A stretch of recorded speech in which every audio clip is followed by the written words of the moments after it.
Beleza, vamos direto ao ponto. Olá, pessoal, bem-vindos a mais uma análise. Hoje a gente vai destrinchar um material que literalmente tem o poder de salvar vidas. Estamos falando das recém-atualizadas Diretrizes de Primeiros Socorros de 2024, publicadas pela American Heart Association, a famosa AHA, em conjunto com a Cruz Vermelha Americana. Acontece que a ciência médica avança voando, e com ela, a forma como a gente responde a emergências precisa acompanhar o ritmo. O que era recomendado há uns 10 anos, hoje pode ser ineficaz ou até super perigoso. O nosso objetivo aqui é pegar toda essa ciência complexa das novas diretrizes e transformar num bate-papo direto, visual e totalmente prático. Vamos nessa? O nosso mapa para essa jornada é o seguinte: a gente começa com as novas diretrizes de 2024, depois passa para emergências médicas críticas, em seguida animais peçonhentos e picadas, o tópico 4 será riscos ambientais e térmicos e, para fechar, acidentes e lesões comuns. Seção 1.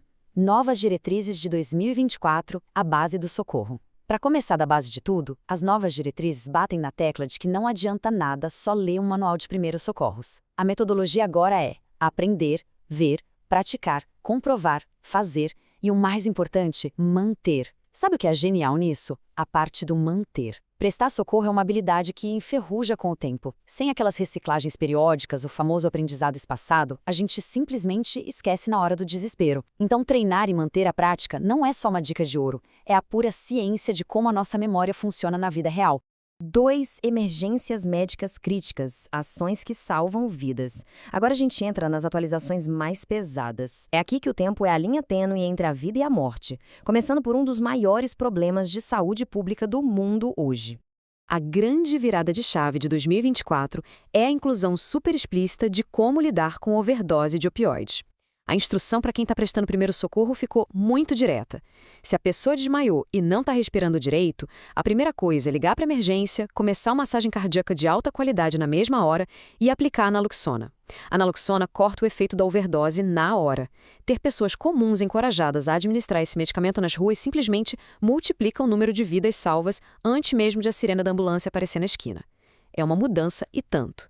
Ainda falando de emergências críticas, a gente precisa tocar num assunto delicado: o AVC, o acidente vascular cerebral. As novas diretrizes trazem um dado de cair o queixo. Cerca de 40 mil crianças sofrem um AVC todo ano no mundo. Pois é, crianças. E a pegadinha é a seguinte: em adultos, o AVC mostra sinais muito claros, como o rosto torto ou a perda de força no braço. Mas nas crianças, os sintomas são super gerais. Estamos falando de convulsões, confusão mental ou tontura. Isso faz com que o AVC infantil seja confundido com uma febre ou virose comum, atrasando um diagnóstico que precisava ser feito para ontem.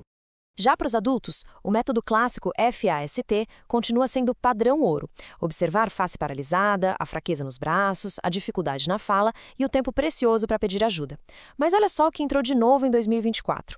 Agora, é recomendado que o socorrista verifique a glicemia capilar, aquele testezinho de ponta de dedo, em adultos com suspeita de AVC. Claro, isso só se o aparelho estiver ali na mão e se não for atrasar a chamada da ambulância. É um detalhe simples, mas que dá uma informação valiosíssima para os paramédicos assim que eles chegarem. 3. Animais peçonhentos e picadas, mitos e verdades. Vamos mudar um pouco os ares? Sair da cidade e ir para a natureza. Essa parte é incrível porque vai destruir vários mitos que a gente cansou de ver em filme. Imagina a cena, uma picada de cobra no meio de uma trilha. O que vem à cabeça? Aquelas cenas heróicas de cinema, certo? Pois é, a medicina atual tem uma visão completamente diferente e muito menos cinematográfica sobre o que realmente funciona. O grande choque aqui não é o que fazer, mas sim o que é terminantemente proibido. A ciência agora avisa com todas as letras. Fazer um torniquete pode ser muito prejudicial. Tentar chupar o veneno com a boca? De jeito nenhum. Dar choque elétrico? Esquece. Até mesmo colocar um gelo em cima da ferida não tem benefício provado e ainda pode piorar a situação. A salvação real é o soro antiofídico lá no hospital. No meio do mato, a regra é simples. Imobilize o membro, tente manter a calma, tire anéis ou qualquer coisa apertada e corra para o hospital. Fim da história. Outro vilão super comum na natureza é o carrapato. Só para se ter uma ideia, todo ano mais de 100 mil pessoas vão parar na emergência só nos Estados Unidos por causa de picadas de carrapato. Isso daria para lotar o Maracanã e ainda sobrar gente do lado de fora. Por isso, saber o jeito certo de arrancar o bicho é o que vai definir se a pessoa pega uma infecção grave ou não. A técnica não tem segredo, mas precisa ser exata. A gente tem que pegar uma pinça, Agarrar a cabeça do carrapato bem coladinha na pele e puxar reto para cima, sem trancos, com uma pressão firme e constante. Depois, água e sabão na área. E por que tanto detalhe? Porque tirar o carrapato cedo, nas primeiras 24 a 48 horas, e do jeito certo, é o que tira a boca do bicho da pele e evita doenças gravíssimas, tipo a doença de Lyme. 4. Riscos ambientais e térmicos, extremos de temperatura. Vamos ver agora como as novas regras lidam com o corpo humano exposto a condições climáticas extremas, especialmente quando o assunto é o frio intenso e a hipotermia. A hipotermia não é só estar com muito frio. Ela é classificada em etapas. Vai desde um simples estresse pelo frio até uma hipotermia profunda, onde a pessoa parece até não ter mais sinais vitais. E a forma de esquentar a pessoa muda completamente de acordo com a gravidade. Se for um caso leve, só tirar a roupa molhada e enrolar no cobertor seco já resolve. Isso é o reaquecimento passivo. Mas se a pessoa já está com a mente confusa e a hipotermia é de moderada a grave, aí entra o reaquecimento ativo, usando fontes de calor externas. E é que entra um dos maiores alertas de toda essa atualização. Banhos quentes ou massagens para aquecer, nem pensar. É extremamente perigoso jogar uma pessoa com hipotermia grave no chuveiro quente ou ficar esfregando os braços e as pernas dela. Por quê? Porque isso faz o sangue gelado que estava nas pontas do corpo ser empurrado direto para o coração. Isso despenca a temperatura interna de uma vez, podendo causar pressão baixíssima, colapso e até uma parada cardíaca. O calor tem que ser aplicado de forma segura, como com cobertores quentes e focado sempre no centro do corpo. 5. Acidentes e lesões comuns, o herói do dia a dia. Indo agora para a reta final, vamos trazer a conversa para dentro de casa. Afinal, as maiores emergências acontecem na cozinha, na sala ou no quintal. Estar preparado para o trivial é o que faz os verdadeiros heróis do dia a dia. Sabe aquele sangramento no nariz que assusta todo mundo? A famosa epistaxe. A regra clara e atualizada é sentar, inclinar a cabeça um pouquinho para frente e apertar a ponta do nariz sem soltar por 10 a 15 minutos. E tem uma quebra de paradigma super interessante aqui. Sabe aquela velha tática de colocar gelo na testa ou na nuca para parar de sangrar? Pois é, as diretrizes de 2024 dizem que o uso de gelo tem utilidade completamente desconhecida nesse cenário. O segredo está única e exclusivamente na pressão contínua.